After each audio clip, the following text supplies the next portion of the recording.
testing of Hyundai HGN16 air-circuit breaker. The basic settings will be set by the customer. For testing, we add a 220 volt AC power supply.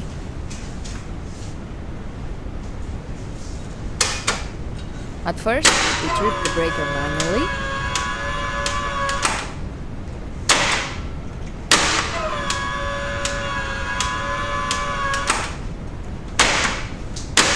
Then, we trip the breaker with the help of the UDT. Next, we perform a short time delay test and the breaker trips almost instantly.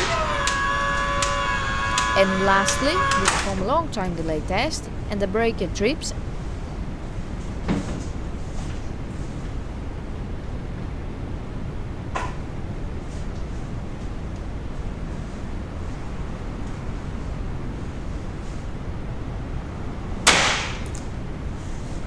It is now clear that the breaker is operating successfully and is ready to be delivered to the customer.